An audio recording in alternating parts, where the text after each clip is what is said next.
고린도전서 11장 23절부터 25절 제가 봉독합니다. 고린도전서 11장 23절부터 내가 너에게 전한 것은 주께 받은 것이니 곧 주 예수께서 잡히시던 밤에 떡을 가지사 축사하시고 떼어 가라사대 이것은 너희를 위하는 내 몸이니 이것을 행하여 나를 기념하라 하시고 식후에 또한 이와 같이 잔을 가지시고 가라사대 이 잔은 내 피로 세운 새 언약이니 이것을 행하여 마실 때마다 나를 기념하라 하셨으니 아멘.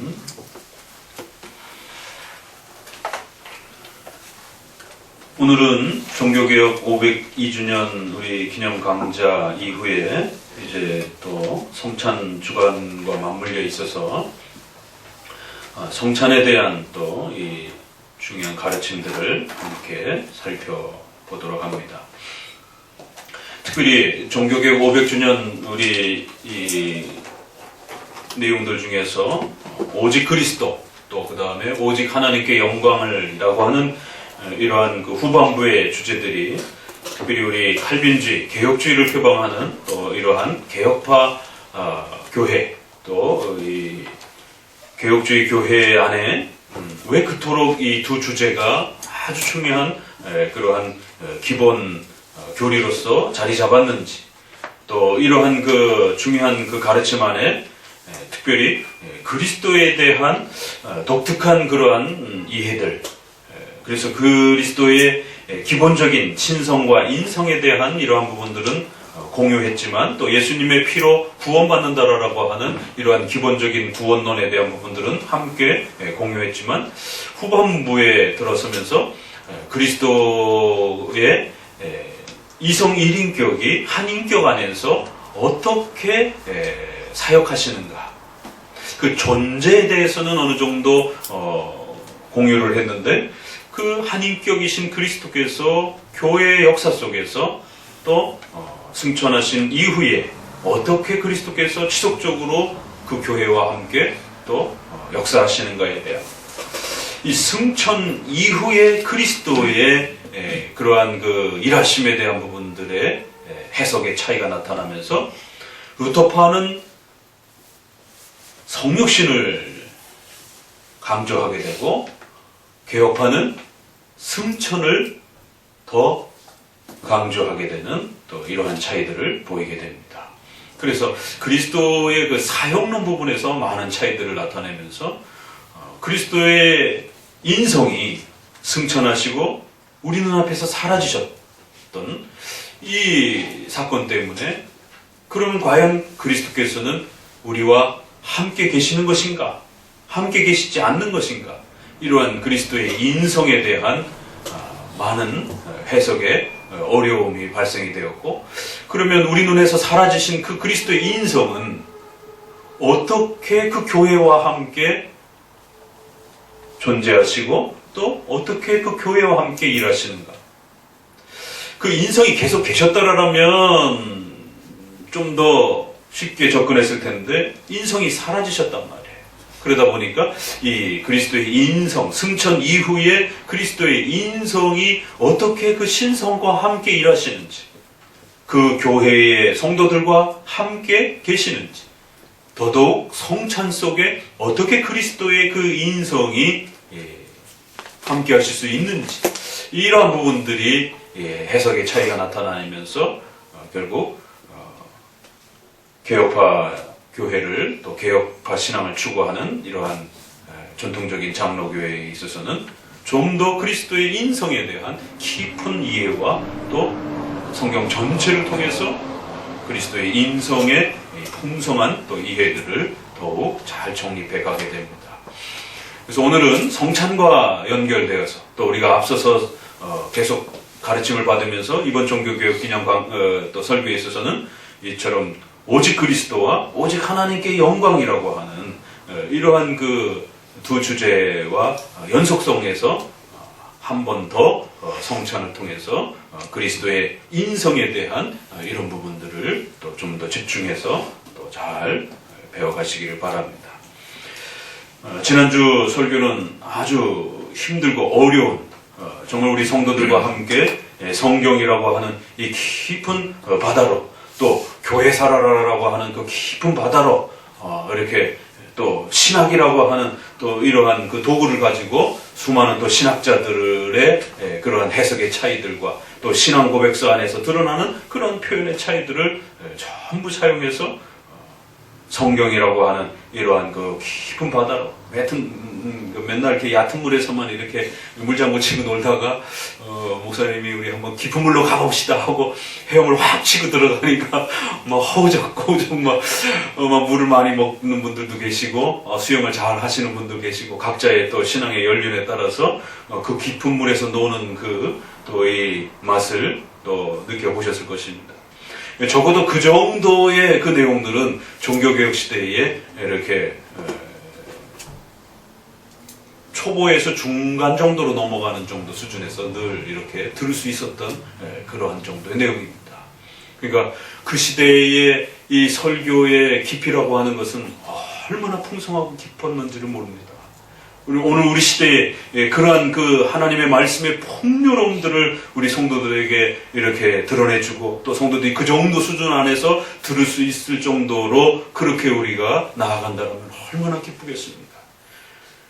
지금은 성경의 이러한 풍성함들을 많이 놓쳐서 그 수박 겉핥기식으로 겉에서만 이렇게 맴도는데도 그 정도도 이렇게 다가서지 못하는 많은 안타까움들을 보게 됩니다.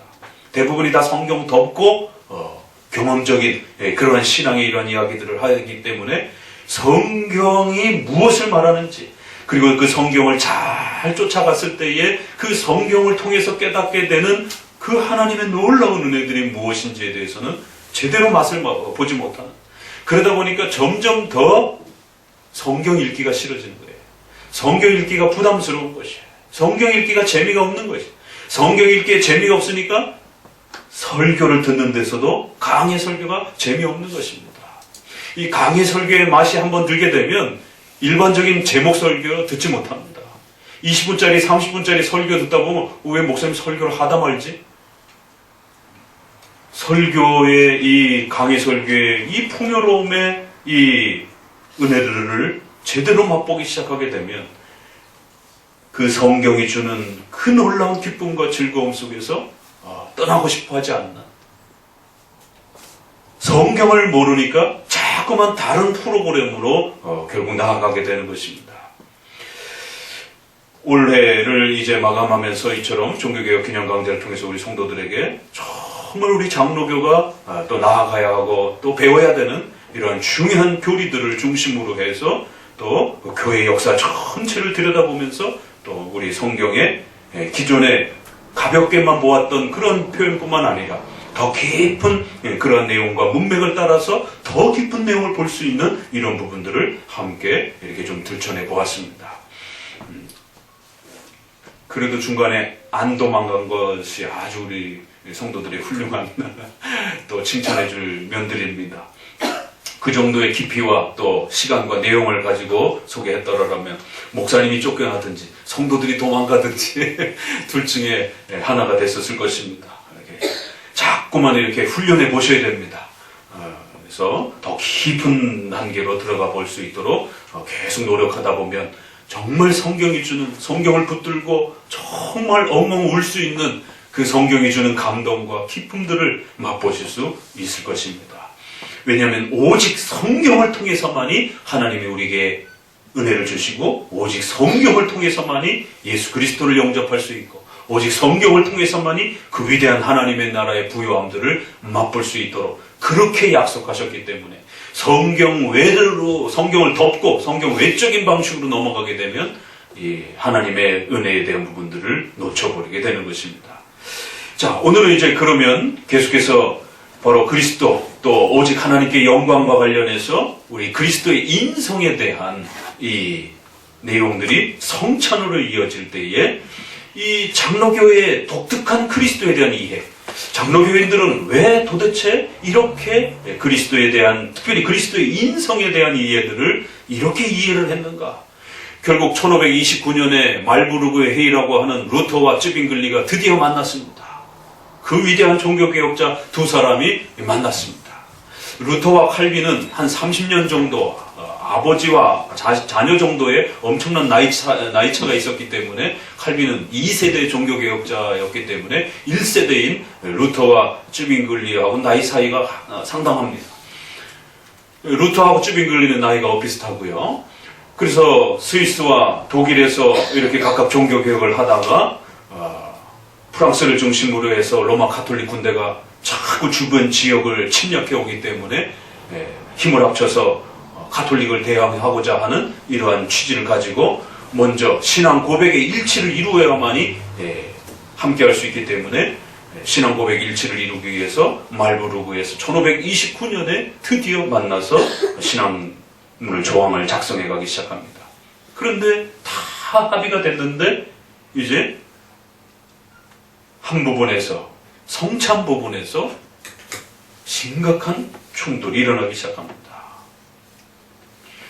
삼위일체 예수님만 믿고 구원받아야 된다라고 하는 칭의론, 교회론 이런 대부분의 많은 부분들이 일치를 이루었습니다. 그런데 성찬 부분에서 루터는 이것은 내 몸이다 라고 하는 예수님의 그 성찬에서의 말씀을 문자 그대로 받아들여서 이 떡과 이 포도주는 진짜 예수님의 살과 피라라고 하는 이 가톨릭의 이 화채설 교리 형태는 아니었지만 이것은 내 몸이다 라고 말씀하셨던 그 예수님의 말씀을 거의 화채설 비슷한 형태로 우리가 앞서 배운 것처럼 인성을 신성이 그 인성을 흡수하는 방식으로 또 아니면 신성이 인성에 침투를 해서 신성화되는 것이 신성이 인성에 침투해서 인성을 신격화시키는 것이에요.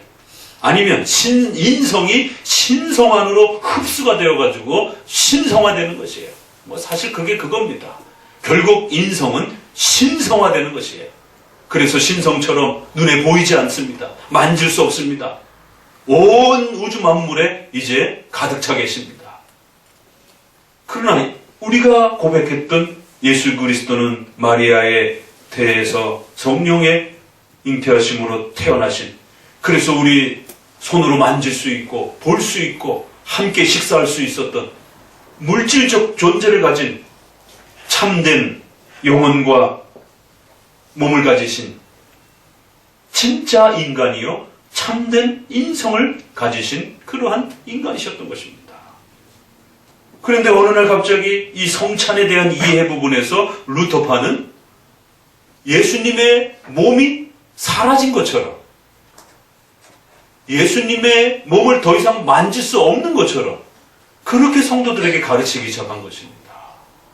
칭의론 부분까지는 잘 가르쳐 왔는데 그 칭의론을 넘어서서 성경에서는 예수님과 관련된 많은 가르침들이 칭의론만 있는 게 아닙니다. 예수님께서 성찬에 어떻게 임하시는가, 또 예수님께서 교회를 어떻게 다스리시는가, 눈에 보이는 몸으로 존재를 한다면 그 예수님이 서서 이리 와, 나하고 함께 떡을 나누자, 또 내 떡을 받아 먹어, 또 내 명령 받아, 예수님이 직접 명령하시면 되는 겁니다. 사도들과 함께 살았던 것처럼. 그런데 예수님이 승천을 하시면서 이제 눈에 보이지 않게 되었습니다. 제자들도 볼 수가 없습니다. 사도들도 볼 수가 없습니다. 우리는 더더욱 볼 수가 없는 거죠. 그러다 보니까 보이지 않는 예수님, 그러나 분명히 살아계신 예수님, 그러면 그 예수님이 어떻게 이제 우리와 함께 하시는가? 승천 다음에는 어떻게 예수님이 우리와 함께 하시는가? 이게 굉장히 궁금한 문제이면서도 아주 중요한 문제이면서도 아주 실제적인 문제가 된 것입니다. 예수님은 분명히 살아계십니다. 그러나 우리 눈에 보이지 않습니다. 그럼 예수님은 어디 계십니까? 그럼 우리가 예배할 때 예수님은 우리와 함께 계시는 것입니까? 우리가 기도할 때 예수님 우리의 기도를 들으시는 겁니까? 성찬을 행할 때 그럼 예수님은 어디 계시는 겁니까? 예수님은 분명히 살아계십니다. 그러나 눈에 보이지 않습니다. 그러다 보니까 예수님은 어떻게 그의 백성들을 만나시고 그 교회 가운데 거하시고 예수님이 교회의 주인이시고 머리시라고 하시는데 예수님은 눈에 보이지 않아요. 그럼 예수님은 어디 계신 것입니까? 예수님이 이 땅에 오시기 전까지는 문제가 안 되었습니다. 왜요? 예수님의 신성은 온 우주 만물에 계시기 때문에 언제든지 예수 그리스도를 바라보고 의지할 수 있었던 것이. 그러나 예수님이 마리아의 태에서 성령으로 잉태하여 인간의 몸을 가지시고 이 땅에 오셨습니다. 그걸 우리가 성육신, 하나님이 신이 인간의 몸을 가지고 이 땅에 오셨다라는 것이. 그래서 이제는 만질 수 있고 볼 수 있고 함께 식사를 할 수 있는 물질적인 그런 인간의 육체의 몸을 가지셨다는 거예요. 그런데 부활하시고 난 이후에 그 몸이 사라지셨어요.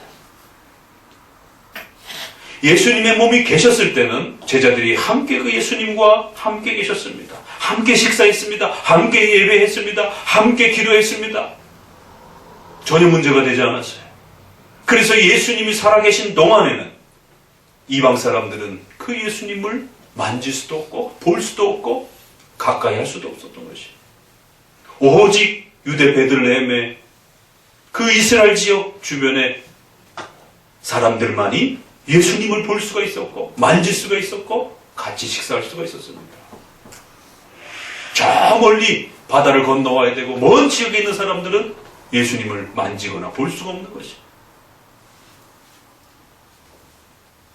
그래서 그것은 아주 중요한 놀라운 이스라엘 백성들에게 주신 특혜입니다.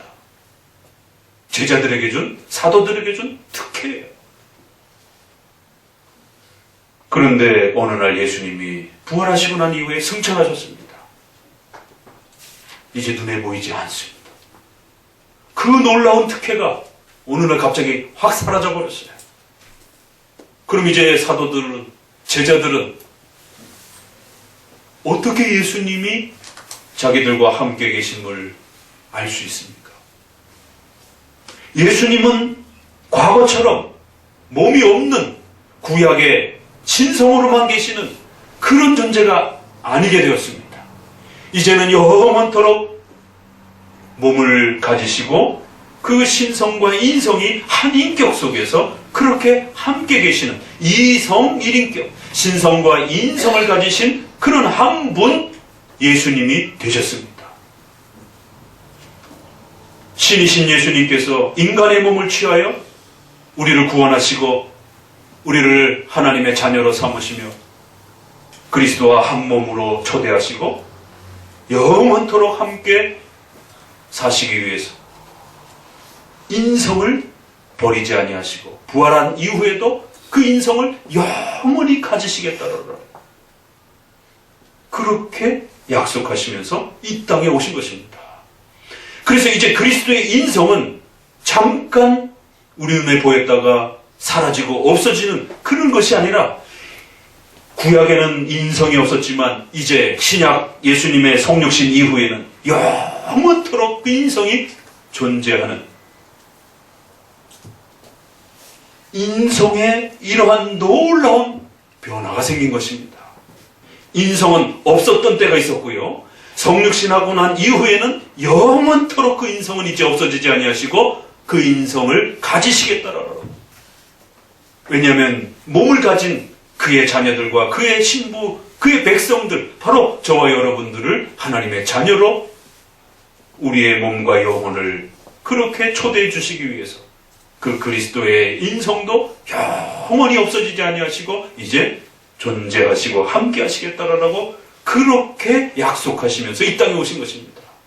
그런데 갑자기 어느 날 루터파들은 그리스도가 우리 눈에 안 보이시는데 어떻게 그리스도께서 여기 계시지? 어떻게 성찬에 임하시지? 우리의 예배 가운데 어디 계시지? 이런 곤란한 문제를 해석하기가 어려워지다 보니까 인성이 신성화되고 신성이 인성 안으로 들어가서 인성을 없애버리는 이런 방식으로 해결점을 찾은 것입니다.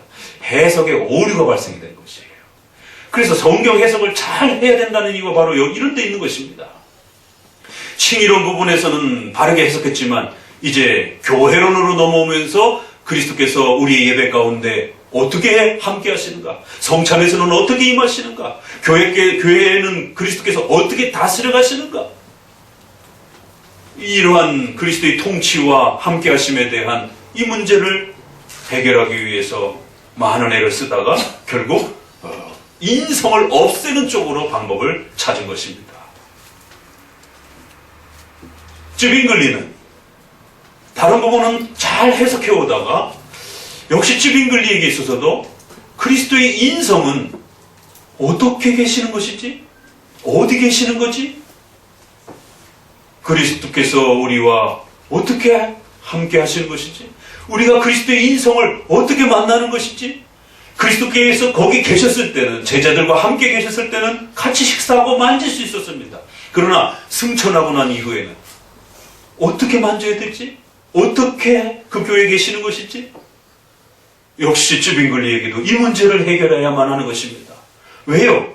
목사님들은 불신자들에게 예수님 믿으세요, 예수님 만나세요, 예수님 영접하세요 라고 전도를 하는 것이에요. 그럴 때마다 불신자들은 제일 먼저 묻는 말이 예수님이 누구세요? 예수님이 어디 계세요? 예수님이 보여야 만나든지 영접하든지 할 것 아닙니까? 아니 보이지도 않는 분을 만나라고 합니까? 예수님 어디 계세요? 예수님 어떻게 만나야 됩니까? 이런 문제가 발생이 되는 것이에요. 그럴 때에 여기서 잘 설명을 해야 되는 것입니다. 보이지 않는 분을 만나도록 초청하는 것입니다. 지금 우리의 이 성찬도 역시 그리스도의 인성과 관련해서 보이지 않는 그 인성애로 여러분을 초대하는 것이, 그럼 보이지 않는 인성을 우리가 어떻게 만나는 것인가, 이 부분을 정확하게 가르쳐주고 바르게 개념을 정립해 놓지 않으면 이 성찬식은 아무 의미가 없어요. 뭐 하는 겁니까 도대체? 이 떡과 포도주를 가지고 차라리 로마 가톨릭처럼 화려하게 그냥 보는 것만으로 막 압도가 되어질 정도로 이런 어떤 종교적인 어떤 외적인 의식을 행하는 것도 아니고, 그렇다고 신비주의자들처럼 이런 거 별로 중요한 게 아니고 성령 세례 받는 게 중요한 거야, 그래서 막 쓰러지고 막 이상한 종교 체험을 하고 막 짜릿짜릿하고 그런 것도 아니고, 이건 늘 우리가 먹던 또 우리가 마시던 일상적인 그러한 빵과 포도주를 가져다 놓고 말씀과 또 기도를 통해서 구별하고 그저 간단한 몇 가지 의식을 통해서 성찬식을 행하는 것입니다. 그러다 보니까 이 성찬식의 이 의미들을 제대로 모르게 되면 성찬식에 참여하는 의미도 모르고 그 효력도 모르고 가치도 잃어버리게 되는, 그래서 점점 더 오늘날은 성찬식을 중요하게 취급하지 않는 시대가 된 것입니다. 그래서 로마 가톨릭은 점점 그 외적인 의식을 화려하게 꾸미려고 자꾸만 노력을 하면서 빵과 포도주를 일상적인 빵과 포도주로부터 구별을 시켜서 특수한 빵으로 제작을 하기 시작합니다. 그릇과 이 잔 부분에 있어서도 특수한 그릇으로 제작을 하기 시작합니다. 그리고 그걸 남겨두는 그러한 보관함도 아주 특별한 형태로 구별이 되기 시작합니다. 점점 더 미신화되고 샤머니즘화되면서, 그리고 나중에 그 빵을 들고 행렬을 하기 시작합니다. 그래서 모든 사람들이, 신자들이 그 빵 앞에 엎드려 절을 하도록, 마치 그 빵이 예수님인 것처럼 그렇게 샤머니즘화되고 우상숭배가 되어져요. 한쪽에서는 떡과 포도주의 이런 부분들을 무시하고 그저 신비 체험이 더 중요한 것처럼 성찬에 대한 등한시가 벌어진 것이요. 거기에 쯔빙글리나 제세례파의 이 성찬의 미숙함들이 있는 것입니다. 쯔빙글리는 조금 미숙한 것이고 제세례파는 거기에서 훨씬 더 미숙함으로 이런 성찬의 물질과 이런 부분들은 불필요한 것이다라고, 신비체험적인 영적인 그런 성령 세례가 더 중요한 것이다라고 하면서 이 성찬의 이러한 도구와 이 교회의 의식들을 완전히 파괴해버린 것입니다. 그러나 쯔빙글리는 거기까지는 가지 않았다 할지라도 이것은 내 몸이다 라고 하는 이 말씀을 루터처럼 해석할 수는 없었던 것입니다. 그러나 쯔빙글리도 뭔가 대답을 해야 됐던 것이, 그래서 이것은 내 몸이다 라고 하는 부분을 의역해서 이것은 내 몸을 의미한다, 이것은 내 몸을 상징하는 것이다 라고 해석한 것입니다. 왜요? 도무지 로마 가톨릭의 화채설 때문에 이것은 내 몸이다라고 했을 때 이 떡과 포도주를 진짜 예수님의 살과 피로 그렇게 수용할 수는 없었던 것입니다. 바로 그거를 배격하기 위해서 종교개혁이 일어난 것입니다.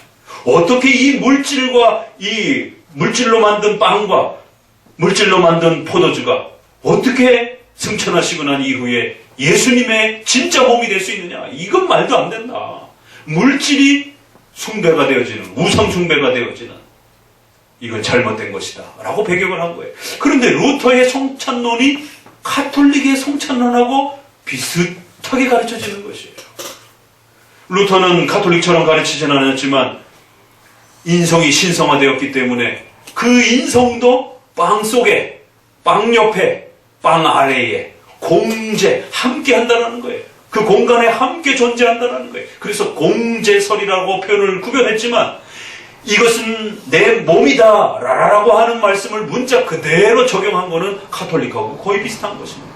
그래서 그 결과도 성도들은 화채설과 공재설이라고 배우지만 그 두 가르침이 그렇게 정말 다른 것인가? 잘 구별이 안 되는 것이에요. 진짜 빵으로 변해서 예수님의 몸을 먹는 거나 그 빵 속에 인성이 들어가 있고 그 빵 옆에 인성이 있어가지고 그 빵을 먹을 때 진짜 예수님의 인성을 먹는 것이나 뭐가 다릅니까? 결과는 인성을 먹는다라고 하는 결과로는 똑같은 것이에요. 그래서 쯔빙글리는 도무지 그거 루터파의 공제설을 화채설과 같아가지고 받아들일 수가 없었던 것입니다. 루터 당신은 아무리 화채설이 아니라고 하지만 내가 듣기에는 당신의 성찬론은, 당신의 그리스도의 인성론은 이거 로마 가톨릭하고 똑같은 것 같습니다. 나도 그렇게 헷갈리는데 일반 성도들은 얼마나 더 헷갈리겠습니까? 인성을 먹는다라고 자꾸 얘기하지 않습니까? 당신은. 나는 인성을 먹는다라고 얘기하지 않았습니다. 그건 로마 가톨릭이 인성을 먹는다라고 얘기를 하는 것이고, 빵이 신부의 기도에 의해서 진짜 예수님의 살로 바뀌었다라는 것이에요. 그래서 그 빵을 숭배하고 빵을 들고 행렬할 때 거기에 엎드리고 거기에 키스를 하고 이런 숭배 행위가 나오는 것이에요. 왜? 그 빵은 일반 빵이 아니라 예수님의 몸이 됐기 때문에. 그래서 예수님의 몸으로 만드는 그러한 그 빵은 일반 우리의 식사빵으로 할 수 없다고 생각하는 일들이 이제 들어오기 시작하면서 빵조차도 특수빵으로 만드는 이제 이러한 또 더 이렇게 높이려고 하는 시도들이 벌어지는 겁니다. 그래서 쯔빙글리는 그걸 수용할 수 없어서 이것은 단지 상징일 뿐이다. 그래서 우리로 하여금 예수님의 십자가의 사건을 마음에 새기고 기억할 수 있도록 예수님이 우리를 위하여 십자가에 죽으신 것에 대해서 그저 마음속으로 다시 되새기고 그 은혜를 잊지 말라라고 하는 우리의 기억에 대한 이 문제를 지적하시면서 잊어버릴까봐 기억하고 되새기고 또 자꾸 그것을 마음속으로 그렇게 추억하라라고 하는 상징적인 그러한 의미를 우리에게 가르친 것이지, 어떻게 이 떡과 포도주가 진짜 예수님의 살과 피라라고 말할 수 있느냐? 또 그 인성이 신성처럼 바뀌어가지고 이 빵 옆에, 빵 속에 인성이 아무데나 막 들어가서 이제 그 빵을 먹을 때 우리가 인성도 같이 먹는 것처럼, 그러면 결과적으로 인성을 먹는다라고 말하게 되는데 어떻게 우리가 식인종이냐? 어떻게 예수님의 인성을 먹는다라고 말할 수 있느냐? 이건 말도 안 된다. 가뜩이나 이 성찬을 이해하지 못하는 주변의 많은 사람들이, 로마인들이 저 사람들은 뭐 밤에 자기네들끼리 모여가지고 으슥한 데 모여가지고는 뭘 이렇게 쩍쩍쩍쩍 소리를 내면서 먹고 또 뭐 빨간 색깔을 이렇게 막 마시는데 입을 이렇게 닦는데 여기에 막 이 빨간색이 막 묻어있고, 저것들이 애들 잡아가지고 그 신에게 바치고 이 옛날에 몰렉에게 바치는 이러한 그 우상 숭배들이 있다 보니까 수많은 또 그런 이방 종교의 어떤 그 풍토가 여기 들어와가지고 쟤네는 인신 제사를 애들을 잡아가지고는 그렇게 피를 해가지고 그 피를 마시고 애들 살 먹고 막 이러는 거 아니야? 그러면서 뭘 먹는다라고 자꾸 이렇게 성도들에게 가르치고 그러니까 신의 몸을 먹는다라고 자꾸 이렇게 이야기하면서 성도들에게 뭔가 이렇게 떼어주고 뭔가 시뻘건 거를 이렇게 먹고 저것들은 아마 분명히 뭐 식인종이지 않느냐 이런 오해들을 많이 불러일으켰습니다. 그러다 보니까 쯔빙글 입장에서는 더더욱 화들짝 놀라서 이거 절대로 받아들일 수 없다. 루터의 그러한 그 해석들은. 그래서 쯔빙글리는 단지 상징적이다. 그러면 쯔빙글리가 이해하는 그리스도의 인성, 몸은 어디 계시느냐? 라고 하니까 쯔빙글리는 승천하시고 난 이후에 그 인성은 인성 그대로 존재하셔야 되기 때문에 인성이 바뀌거나 인성이 섞이거나 인성이 신성화되어진다라고 표현하게 되면 칼케톤 신조의 4가지 이단의 위험성에 빠질 수 있기 때문에 인성은 승천하시고 난 부활하시고 난 이후에 영원토록 인성 그대로 존재하고 계셔야 된다라고 그렇게 고백한 것이 거기까지는 잘 해석해 준 겁니다. 그래서 부활하시고 난 승천하시고 난 이후에 저 하나님 보좌 우편에 계신다라고 그저 이렇게 이야기를 할 뿐입니다. 그리고는 저 멀리 우주 저편에 어딘가에 계시는 것이에요. 그 인성은 재림 때에만 우리에게 눈에 볼 수 있도록 그렇게 오신다라는 것이에요. 그래서 인성은 절대로 여기저기 존재하거나 막 왔다 갔다 뭐 우주 공간을 막 뛰어넘으면서 막 왔다 갔다 하거나 그럴 수 없다라는 것이죠. 인성은 인성의 고유한 그 특성을 가지시고 여전히 우리 눈으로 보거나 만질 수 있는 그런 물질적인 존재로 여전히 계신다라고 고백해야 함을 이야기한 겁니다. 거기까지는 잘 했는데 문제는 그러면 그리스도의 인성은 우리랑 함께하지 않는구나. 이제 교회와 함께하지 않으시는구나. 예수님의 인성은 우리랑 함께 계시지 않다라고 하는 이 문제를 쯔빙글리는 해결을 못한 것이에요. 결국 성찬의 떡과 포도주는 상징이라고 하는 이 표현 아래만 머물면서 그럼 도대체 인성과 그리스도의 인성과는 우리가 어떻게 함께할 수 있습니까? 라는 이 질문에 대해서는 궁극적으로 대답을 못한 것이에요. 그저 믿음으로 가능합니다. 라는 정도만 믿음으로 우리 마음속에 그리스도를 추억하고 믿음으로 우리는 그리스도를 기억할 뿐이지 인성을 자꾸 만나려고 하면 안 됩니다. 인성을 등한시하는 일이 벌어지기 시작한 거죠. 자, 한쪽에서는 인성을 신성화시켜서 인성을 잘못 이해한 이런 형태라면 한쪽에서는 인성을 없애버렸어요. 인성이 등한시되어 버렸어요. 결국 그리스도의 인성에 대한 이 풍성한 이해를 놓쳐버려서 한쪽에는 신성화되는 형태로 그리스도의 인성이 없어져 버렸고 한쪽에서는 저 멀리 가신 그리스도의 인성은 더 이상 만날 수 없는 것처럼 이렇게 인성에 대한 부분들의 가르침들이 축소되어지면서 신성만 강조되어지는 자연적으로 그리스도의 신성만 강조되어지는 이런 형태가 벌어진 것입니다. 결국 인성 무시 시대가 돌입한 것이에요. 우리는 예수님을 고백할 때 신성과 인성을 한 인격에 가지고 계신다라고 고백합니다. 사도신경 고백 때마다 여러분은 무엇을 고백합니까? 하나님의 아들이시며 신성을 고백하는 것이에요. 성령으로 잉태하사 동정녀 마리아에게 나시고 마리아의 몸을 통해서 분명히 인성을 가지시고 이 땅에 오셨다라고 인성을 고백합니다. 그리고 부활하시고 승천하시고 우리 눈에 그 인성이 안 보인다라고 고백을 합니다. 그리고 저리로서 산 자와 죽은 자를 심판하러 그 인성이 다시 우리 눈에 보이도록 오실 것이다라고 고백합니다. 사도신경 안에서 이처럼 그리스도의 인성에 대해서 굉장히 놀라운 고백들을 하고 있음에도 불구하고 사도신경을 부지런히 배우질 않다 보니까 이 사도신경 안에 그리스도의 신성과 인성에 대한 그 오묘하고 놀라운 그 신비로운 이 고백들을 제대로 소화해내지 못하는 것입니다. 멀쩡히 사도신경 안에 있는데도 불구하고 이 풍성함들을 놓치고 있다 보니까 결국 성찬에서 중요한 포인트가 되는 그리스도의 인성을 어떻게 만나는가에 대한 이 포인트를 놓쳐버리게 되는 겁니다. 결국 성찬의 논쟁의 하이라이트는 이 인성을 어떻게 만나느냐에 대한 것이에요. 그래서 이 인성에 대한, 그리스도의 인성에 대한 바른 이해가 정립되지 않는다라면 성찬의 이 은혜와 성찬의 이 풍요로움들은 점점 우리 안에 등한시되어집니다. 그래서 여러분들은 성찬을 공부할 때마다 끊임없이 집중하셔서 그리스도의 이 인성이 어떻게 우리와 함께 계시는 것인가, 그리스도의 인성을 우리가 어떻게 만나는 것인가, 그 그리스도의 인성은 지금 어떻게 그 교회와 함께 하시는가에 대한 이 분명한 개혁파 교회의 답변을 사도신경에서 고백하는 그 답변을 정확하게 가지고 계셔야만 되는 것이에요.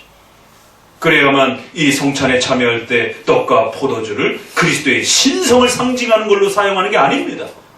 신성은 어느 곳에나 계시는 것이고 인성이 우리 가운데 오셨기 때문에 인성을 마리아의 몸을 통하여 이 땅에 이제 태어나시고 영원토록 그 인성을 가지시는 그러한 분으로 그리스도께서 우리와 함께 계시는 것입니다.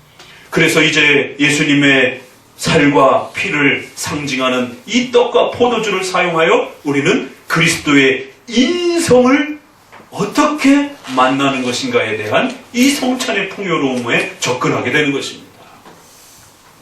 이제 4가지 정도를 잘 정리해 놓으셔야 됩니다. 결국 성찬의 포인트란 그리스도의 인성에 대한 문제입니다. 떡과 포도주도 그리스도의 인성에 대한 부분을 상징적으로 나타내면서 이 도구를 사용하여 그리스도의 인성에 참여하는 놀라운 역사를 배워가는 것입니다. 그렇기 때문에 4가지를 잘 정리해 두셔야 됩니다. 바로 그리스도의 인성에 대한 첫 번째 이해. 두 번째, 이 인성은 반드시 가톨릭처럼 육체적으로 만나는 게 아니에요. 믿음으로 만나는 겁니다. 예수님이 주신 말씀을 믿음으로 우리가 사용할 때에, 그 도구를 사용할 때에 가능한 겁니다. 하나님은 영이시니 라고 하는 이 고백 때문에, 또 예수 그리스도의 신성과 인성을 함께 가지고 계시는 이성 1인격이라고 하는 이 독특한 존재로 계시는 것이, 신성과 인성을 함께 가지고 계시는 분이에요. 그런데 그 인성은 지금 우리 곁에서 사라지셨어요. 재림 때에만 다시 오시겠다라고 약속하셨습니다. 이 그리스도의 독특한 약속 때문에 눈에 보이는 것처럼 그렇게 만나는 게 아닙니다. 반드시 믿음과 말씀으로 만나야 된다는 것. 그럼 여기에는 성령의 역사가 이 엄청난 우주 공간의 이 거리의 차이를 뛰어넘게 하는, 우주선이 없어도 괜찮습니다. 우주 저편 저 멀리 어딘가에 계시는 그리스도의 인성과 우리가 만날 수 있는 놀라운 신비적 역사를 성령 하나님께서 이루신다는 거예요. 세 번째, 성령 하나님께서 어떻게 역사해 주시는 것에 대한 성령 하나님에 대한 이해를 가지셔야 됩니다.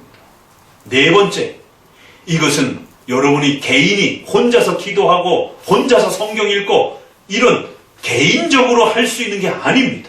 반드시 교회적 질서 속에서 가능한 겁니다. 절대로 사적인 성례를 허락하지 않습니다. 장로교회는.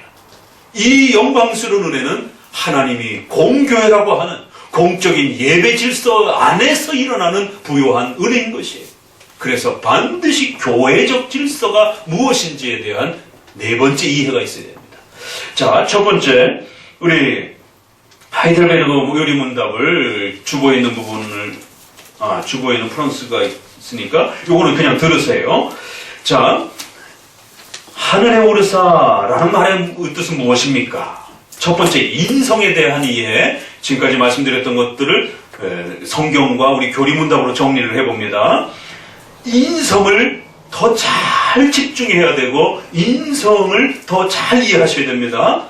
하늘에 오르사라는 이 사도신경의 이 고백은 무슨 뜻입니까?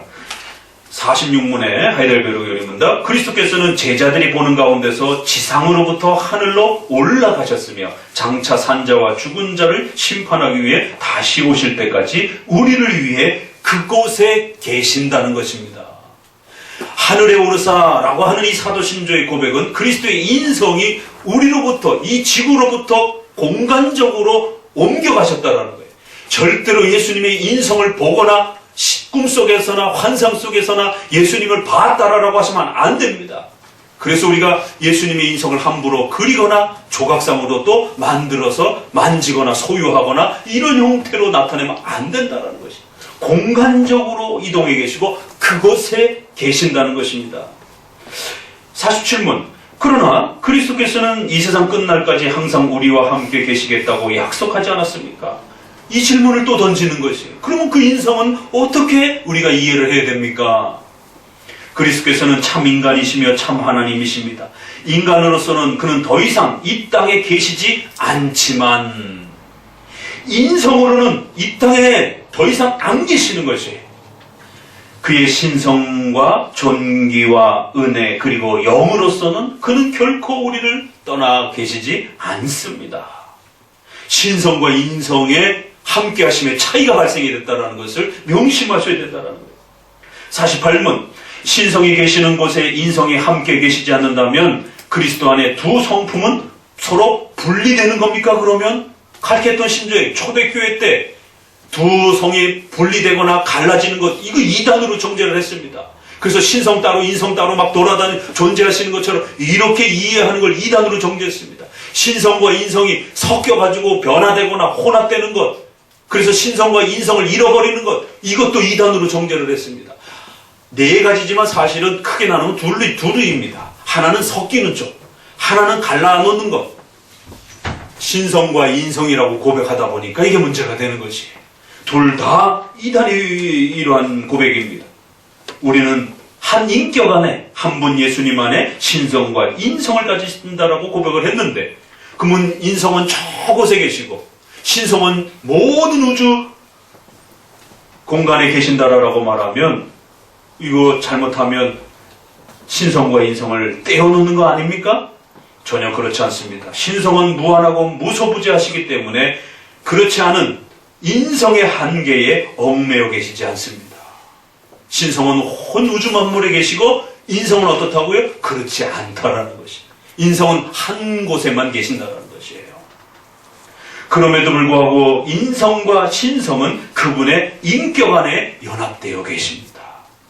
그래서 저 우주 저편에 계신 그리스도의 인성 안에도 신성이 계시고 인성 바깥의 온 우주 만물에도 신성은 계시는 것이에요.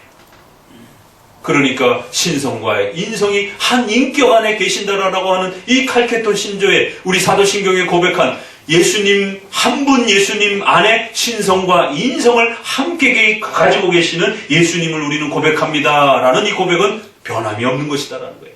저 우주 저편에 계신 그 그리스도의 인성이 신성이 없는 상태에서 인성만 거기 계시는 게 아닙니다. 신성은 전 우주에 계시고 신성은 우리 마음속에도 계시고 그 신성은 그리스도의 인성과도 함께 계시는 것이. 인성 떼어놓고 인성은 거기 계세요 하고 신성만 돌아다니는 게 아니라는 것입니다. 신성은 어디든지 계실 수 있는 것이. 그래서 그 인성과도 함께 계시고 계시는 것입니다. 그러면서도 전 우주에 또 신성은 존재하시는 것이에요. 신성은 단 한 번도 변함이 없기 때문에. 그래서 그리스도의 인성과 신성이 여전히 함께 계시는 것입니다. 하이델베르그 교리 문답은 신성과 인성의 이 존재의 차이를 이렇게 성도들이 잘 이해할 수 있도록 정리를 해주는 것입니다. 신성에 대한 이해와 인성에 대한 이해를 잘 정립해야 된다는 것입니다. 목사님, 그게 왜 이렇게 어려워요? 예수님이 그렇게 존재하기 때문에 그런 거예요. 자, 구약에는 예수님이 신성으로만 계셨습니다. 그리고 제사의 여러 가지 짐승 제사라든가 이런 상징적인 것만 사용했어요. 그런데 예수님이 이 땅에 마리아의 몸에서 태어나셔서 인간의 몸을 가지고 이 땅에 오셨어요. 하나님의 존재 방식이 바뀌어버렸습니다. 예수님의 존재 방식이 바뀌어버렸어요. 성부와 성령 하나님은 바뀌지 않았기 때문에 문제가 안 됩니다. 그런데 예수님은 신성만 가지고 계셨던 분이 인성을 함께 가지고 계시는 존재 방식이 차이가 나버렸단 말이에요. 그래서 구약의 예수님을 만나던 방식과 신약의 예수님을 만나는 방식이 달라져 버렸습니다. 신약에서 예수님을 만날 때는 어떻게 만나야 돼요? 예수님이 살아계셨을 때는 목수의 아들이시며 그 비천한 곳에 태어나신 베들레헴에 태어나신 그 예수님을 영접하고 그 예수님을 사랑하고 그 예수님과 동고동락하면서 예수님과 함께 살아야 되는 것입니다. 왜? 예수님이 거기 계셨으니까. 어떻게 이 30 몇 살밖에 안 된 이 젊은 청년이 신일 수 있느냐? 말도 안 된다. 예수님을 거부해버린 겁니다. 예수님을 십자가에 못 박아버린 거예요. 신성 모독죄로. 그래서 바리새인들과 서기관들은 죄인이 된 것입니다. 인간의 몸을 가지시고 이 땅에 오신 예수님을 인정 안 한 거예요. 2000년 전에는 어떻게 예수님을 만나야 된다고요? 베들레헴에 태어나신 그 목수의 아들로 태어나신 그 가난한 젊은 청년, 바로 그 예수님과 함께 동거동락하며 따라다녀야 되는 겁니다. 왜? 그분이 예수님이고 그리스도시고 그분이 제2위격이신 성자 예수님이시니까. 그분 영접 안 하면 다 죽는 것입니다. 그런데 그것도 딱 30몇 년 정도밖에. 그렇죠? 그 30여 년 동안 계시고 난 다음에 예수님이 승천하시고 나서 사라지셨어요. 이제 예수님을 어떻게 만나야 됩니까? 과거처럼 신성만 가지고 계시는 그런 시대가 아닙니다. 이제 신약 이후에는 예수님이 인성을 가지는 그러한 새로운 존재의 형태가 되어주셨습니다. 인성을 추구하신 것이에요. 그러니까 과거처럼 신성문 어느 곳에나 계시기 때문에 예수님을 어느 곳에나 바라볼 수 있는 그런 형태가 이제 신약에서는 다른 형태가 되어버린 것입니다. 인성을 이제는 반드시 만나야 되는 시대가 되었습니다. 구약에는 신성만 존재하시고 인성이 없던 시대였습니다. 인성을 안 만나도 되는 겁니다. 그러나 신약 이후에는 인성이 반드시 존재하기 때문에 인성을 만나야 되는 것입니다. 인성을 만나지 못하면 그건 예수님을 못 만난 것이에요. 예수님을 영접할 때 인성을 영접하지 못하면 예수님을 영접하지 못한 것입니다. 성찬식에서 인성에 대한 개념이 없으면 성찬식의 은혜를 못 누리는 것이. 이제 인성은 이렇게 중요하게 되었습니다. 그래서 장차 최후 심판 때도 그 예수님의 인성이 임하셔서 온 우주 만물을 피조물들을 심판하시겠다라고 약속하신 것입니다. 신성만 심판하는 게 아닙니다. 그 인성이 다시 오셔서 신성과 인성이 함께 심판하시겠다라고 말씀하시는 것입니다.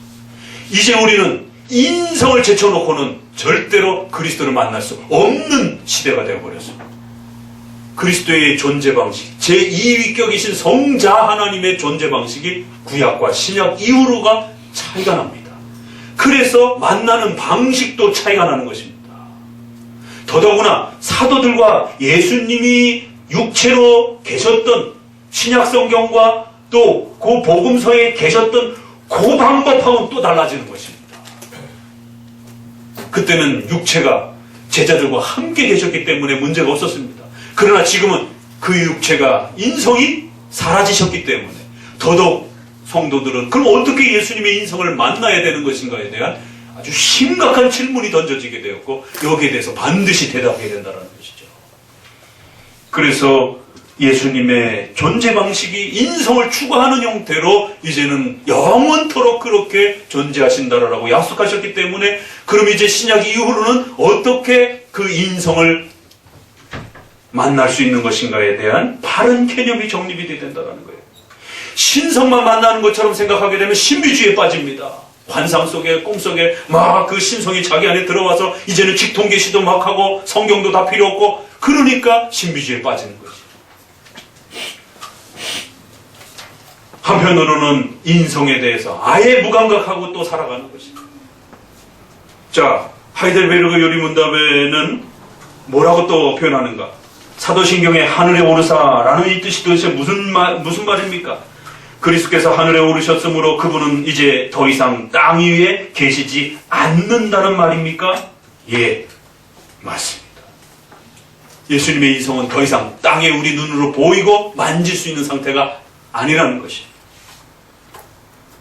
예수 그리스도께서는 아버지로부터 명령받으신 것과 우리의 구원을 위해 필요한 모든 것을 행하셨기 때문에 더 이상 지상에 머물러 계실 필요가 없으신 것입니다.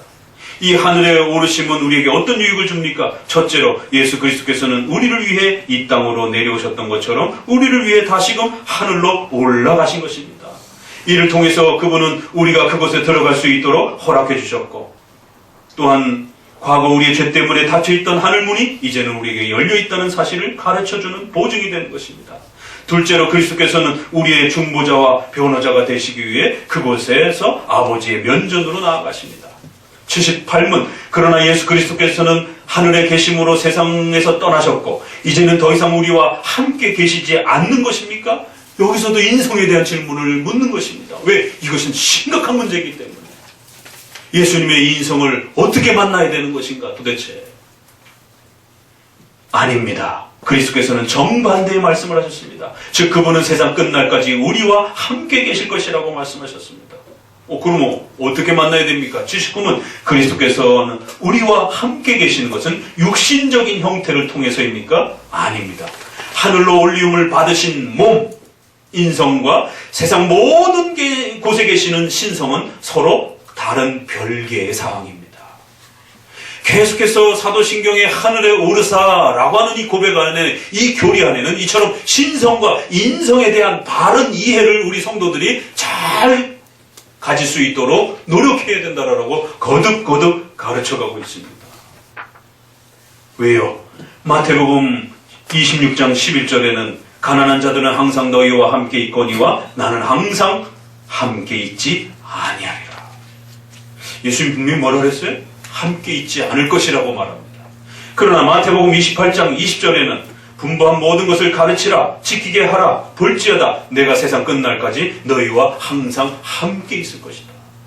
아니 성경에서는 항상 함께 안 있겠다고 말씀하시고 한쪽에서는 항상 함께 있겠다라고 또 말씀을 하시는 것이에요. 그럼 도대체 함께 있지 않겠다라는 건 뭐고 함께 계시겠다라는 건 도대체 뭔가? 성경 자체가 이렇게 얘기한단 말이에요. 내가 너희와 함께 있지 않을 거야. 내가 너희와 영원히 함께 있을 거야. 아니 그러면 계시겠다라는 거예요? 안 계시겠다라는 거예요? 예수님과 어떻게 우리가 동행하고 예수님과 우리가 어떻게 함께 하는지에 대한 이해가 없으면 신비주의에 빠지는 겁니다. 로마 카톨릭처럼 손으로 만지려고 하는 것입니다. 이게 예수님의 몸입니다. 이제 여러분 만지세요. 한쪽에서는 예수님의 몸을 만질 수 없습니다. 그저 우리 마음속에 신성이 우리 안에 들어오면 그게 함께 하는 겁니다. 예수님을 어떻게 만나는지를 이해를 못합니다. 우리 주보를 봅시다.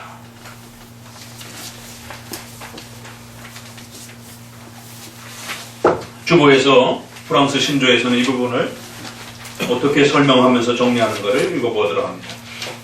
25조 읽어봅니다. 이제 우리는 복음을 통해서만 그리스도를 알 수 있기 때문에 우리는 그의 권위로 세워진 교회의 제도는 되어야 하며 따라서 교훈을 주기 위한 목사가 없이는 교회가 존재할 수 없으며 그가 정식으로 초대되고 그 직책을 충실하게 수행할 때 우리가 그를 존경하며 순종해야 한다고 믿습니다.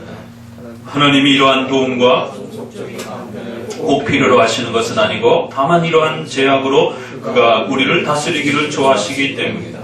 여기에 있어서 우리는 자기들의 세력이 미치는 한도에서 말씀의 설교와 성례전을 파괴하고자 하는 모든 공상가들을 배척하는 바이다.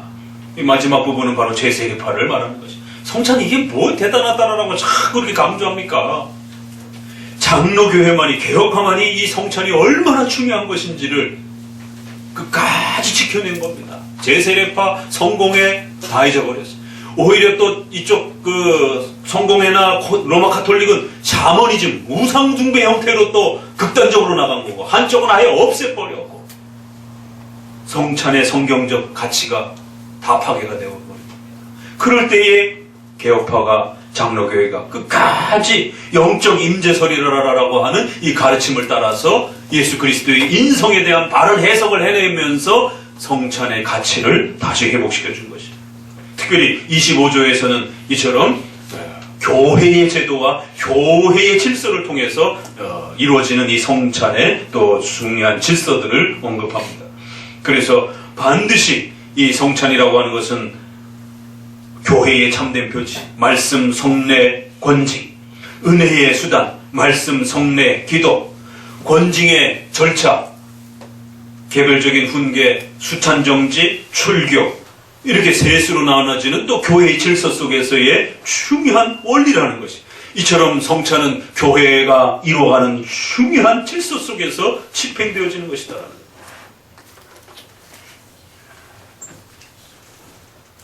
더더욱 기억하셔야 되는 것은 성찬은 개인에게 주는 소중한 은혜의 그러한 열매이기도 합니다.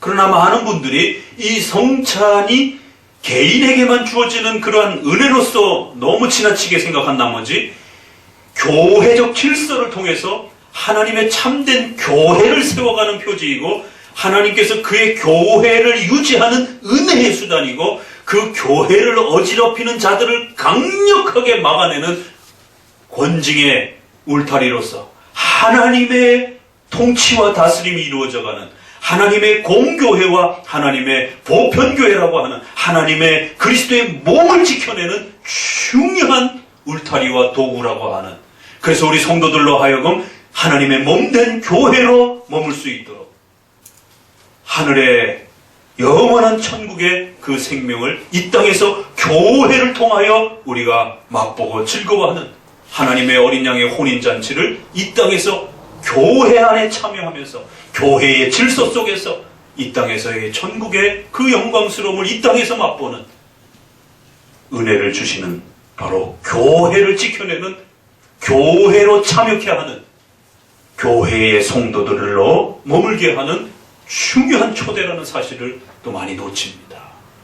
개인에게 주는 개별적인 은혜이기도 하면서 이 성찬은 이 땅에서 하나님의 천국의 그 위대한 어린 양의 혼인잔치를 미리 맛보게 해주는 바로 천국잔치의 초대라는 사실을 잊어서는 안 됩니다.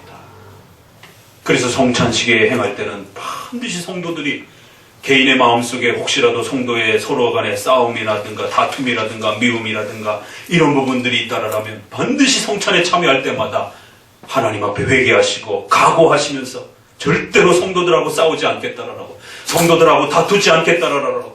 많은 사람들이 모이다 보니까 작은 대화와 또 많은 그런 모습 속에서 갈등이 생기고, 그런 갈등들이 또 싸움과 분파를 조장하고, 고린도 교회조차도 또 바울파, 게바파, 여하라파로 나눠져 가지고 서로 다툼과 싸움들이 비일비재하며 그리스도의 몸을 찢게 되는, 그래서 하나님은 이 성찬을 통해서 성도들은 영원히 천국의 이 영광스러운 하나님의 천국잔치에 초대되어 영원토록 그리스도의 피로 하나 된 하나님의 백성으로 그리스도의 신부로서 살아가야 되는 우리 하나의 교회로 부름받은 그리스도의 몸된 신부들이라고 하는 이 영광스러움으로 초대되어 하나님의 보편교회, 공교회, 하나의 교회로 초대된다라고 하는 이 사실을 이 성찬을 통해서 맛보고 또 배워가게 하신 것입니다.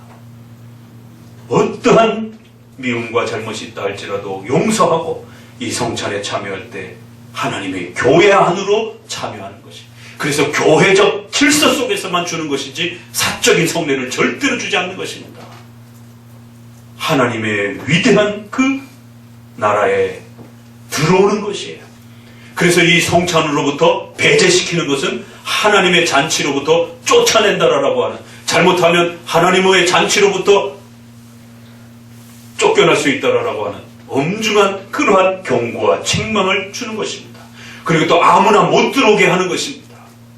그래서 여러분들이 성찬에 참여할 때 감격스러움으로 하나님의 나라에 참여한다라고 하는, 그리스도의 몸된 신부로서 참여한다라고 하는, 하나님의 교회에 참여한다라고 하는 이러한 영광스러움들을 배우는 것이, 그저 개인적인 은혜만 누리기 위해서 성찬에 참여하시는 것이 아니라 교회에 참여한다라고 하는, 하나님의 나라에 참여한다라고 하는, 그리스도의 몸에 참여한다라고 하는 공교회와 보편교회라고 하는 천국을 대변하는, 이 땅에서 천국을 대변하는 천국잔치를 미리 맛보면서 하나님의 교회 안에 한 백성으로 그렇게 참여하는 맛을 누리는 것이에요. 그래서 교회적 질서 속에 받는 것이고, 교회적 질서 속에 표지를 누리는 것이고 교회적 은혜의 수단으로서 누리는 것이고 교회적 그 영광스러움들을 함께 공유하는 것입니다.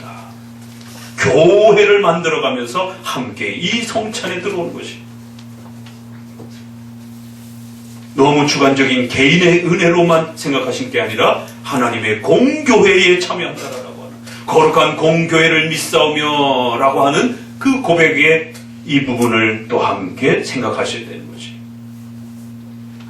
34절 같이 읽어봅니다. 우리는 성례전의 말씀을 보다 더 충분하게 확인하여 주며 또 그것이 우리에게 하나님의 은혜의 약속과 표가 되며 또 이 방법으로 우리의 신앙을 도우며 위로하여 줄 수 있는 것은 우리 안에 있는 약한 때문이며 또 성례자는 하나님이 자기의 성령을 시켜 역사하시는 외부적인 표시들이니 그는 아무것도 헛되게 우리에게 보여주지 않으심을 믿는다. 그러나 우리는 성례전의 본체와 진리는 예수 그리스도 안에 있으며 성례전 그 자체 연기와 그림자의 불가함을 주장한다.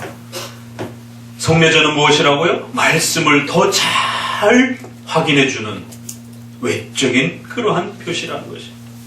그래서 성례전과 말씀 공부는 강해 설교와 성찬식은 아주 친밀하게 맞물려 있는 겁니다. 말씀을 통해서 우리가 배워가는 그 소중한 이 은혜들을 성찬을 통해서 확인해 간다는 거예요.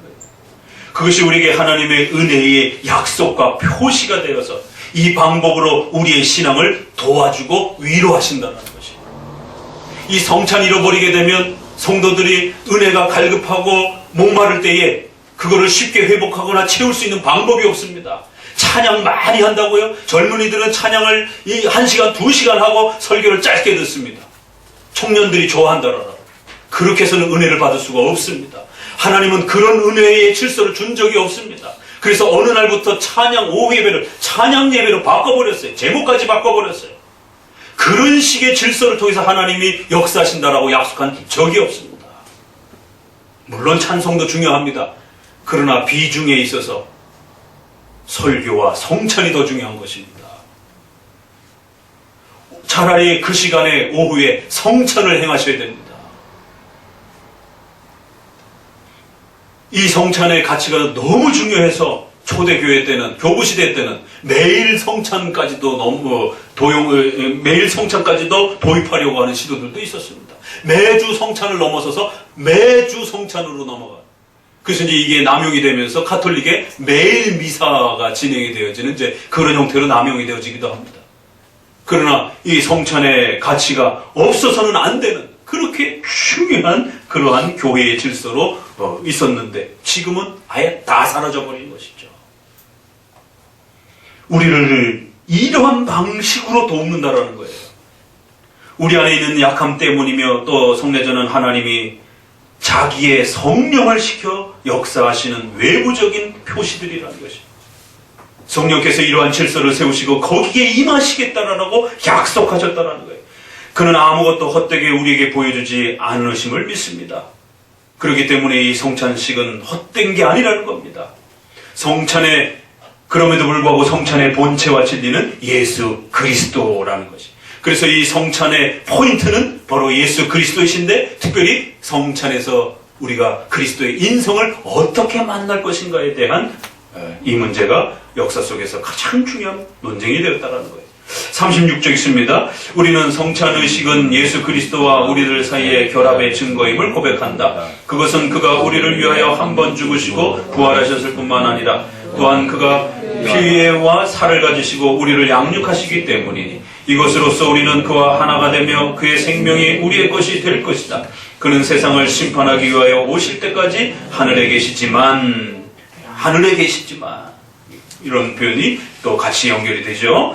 읽습니다. 성령의 신비하고도 이해할 수 없는 힘으로 그의 몸에 피의 실제를 가지고 우리를 양육하심을 믿는다. 이 일은 영적으로 이루어지는 것으로 주장하는 까닭은 사실과 진리 대신에 상상과 공상을 대치시키기 때문이 아니고 다만 이 신비의 위대성이 우리의 감각과 자연의 법칙들을 초월하기 때문이다. 요컨대 이것은 하늘에 속하는 일이므로 믿음으로만 이해될 수밖에 없는 것이다. 그래서 성령 하나님께서 반드시 이러한 방식을 세우시고 이러한 방법을 잘 사용할 때 함께 해주시겠다라고 약속하셨다는 것입니다. 그리고 이것은 바로 이 신비로움에 참여하는 일이기 때문에 믿음으로 참여하는 것이다. 믿음으로 뭘 믿어야 됩니까? 약속하신 하나님의 말씀들, 성경에 약속하는 그런 내용들, 또 그리스도가 어떤 분이신지를 믿는 바로 그 성경의 약속들을 믿는 것이. 그래서 믿음으로, 말씀을 믿는 믿음으로 참여하는 것이고, 성령의 도우심을 의지하면서 참여하는 것이고, 거기에는 그리스도의 신성과 인성을 만나고자 하는 그러한 갈급함으로 참여하는 것이. 특별히 인성에 대한 그러한 갈급함을 소망하면서 참여하는 것입니다. 37조 있습니다. 우리는 성찬과 또 세례의식에 있어서 하나님이 거기에서 우리에게 나타내시는 것을 현실에서 참으로 우리에게 주신다고 믿는다. 문장 보세요. 분명히 여기에는 하나님이 거기에 나타내시는 것을 참으로 우리에게 주시는 것을 우리는 고백합니다. 단순한 상징이 아니라는 것이. 그래서 그러므로 우리는 이러한 표지들과 함께 그것들이 우리에게 제시하는 것을 참으로 소유하며 즐깁니다. 또 이렇게 하여 그리스도의 거룩한 식탁에서 물이 그릇을 채우듯이 순전한 믿음을 가지고 나오는 사람은 다 그 표지들이 증명하는 것과 같은 것을 참으로 받습니다. 실제적으로 받는다는 거예요. 예수 그리스도의 살과 피는 빵과 포도주가 몸을 가리키듯이 영혼의 식물과 음료수가 되어 있는 것입니다. 그래서 떡과 포도주를 비록 우리가 상징적 도구로 사용하는 건 맞아요. 그러나 이 성찬식의 말씀을 의지하고 믿음으로 참여할 때에 저 우주저편에 계신 그리스도의 인성과 우리가 하나 되어 그리스도가 우리를 지키시고 보호하시는 우리의 온 영혼이 그리스도의 살과 피로 양육되어지고 하나 되음으로 우리가 자라가는 이러한 신비로운 연합과 그리스도의 몸에 참여하는 은혜가 일어난다는 것입니다. 우리는 그리스도의 몸이며 신부이기 때문에 그리스도와 하나 되어 그리스도와 연합되지 않으면 그 그리스도의 몸에 그리스도의 그 연합함을 풍성히 누리지 않는다라면 우리는 곧 시들어 버린다는 것이. 그래서 이 성찬을 통해서 끊임없이 그리스도와 우리가 하나 되어 있음을, 그리스도의 몸에 그리스도의 피에 우리가 신비롭게 그렇게 연합되어 있고 참여됨을 우리에게 가르쳐주고 그 효력을 우리에게 나타내준다는 것이. 마지막 있습니다. 이렇게 하여 우리는 세례의 물은 약한 물질이지만 참으로 예수 그리스도의 피와 성령의 효능으로 우리의 영혼을 내부적으로 정결하게 하였습니다. 것이라고 주장한다. 또 빵과 포도주는 성찬의식에서 우리에게 주시며 우리의 참된 영의 식물이 됨을 주장한다. 왜냐하면 예수 그리스도의 살은 우리의 식물이고 그의 피는 우리의 음료수임을 육안으로 보듯이 우리에게 제시하고 있기 때문이다. 그러므로 우리는 우리 주 예수 그리스도가 이것은 내 몸이며 또 이 잔은 내 피라고 말씀하신데도 불구하고 이러한 표지들을 받기를 원하지 않는 열광주의자들과 성내전 상징주의자들을 배격한다. 좀 끄세요. 이처럼 마지막 항목에서도 다시 한번 이 성찬식을 단순하게 취급하고 무시하는 이러한 제세례파적인 또 오늘날 수많은 복음주의권에서 성찬식을 등한시하고 아예 버린 이러한 심각한 죄에 대한 부분들을 경각심을 우리에게 다시 한번 제시합니다. 고린도서에 있는 이 말씀을 따라 그리스도의 몸에 참여하고 그리스도의 피에 참여하는, 그리하여 나를 기념하라 라고 했을 이 고백에 이 기념하라 라고 하는 말은 단순하게 상징하고 기억하라는 말이 아니라 바로 이 성찬을 통하여 그리스도께서 우리 성도들과 함께 하시고 우리 성도들에게 역사하시도록, 그러한 역사가 현재적으로 계속해서 펼쳐지도록 그렇게 해야 한다라는 말입니다.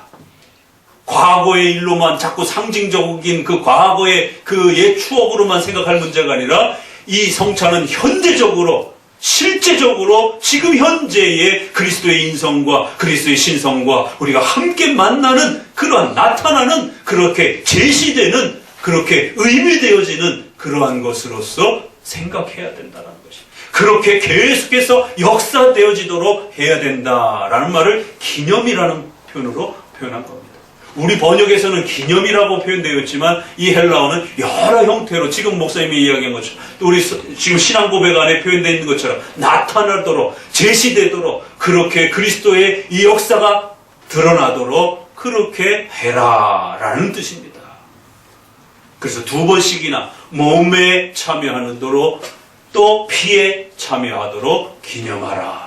그렇게 역사하고 나타나고 제시되어지는 그러한 성찬의 역사가 계속되어지도록 하라. 세상 끝날까지.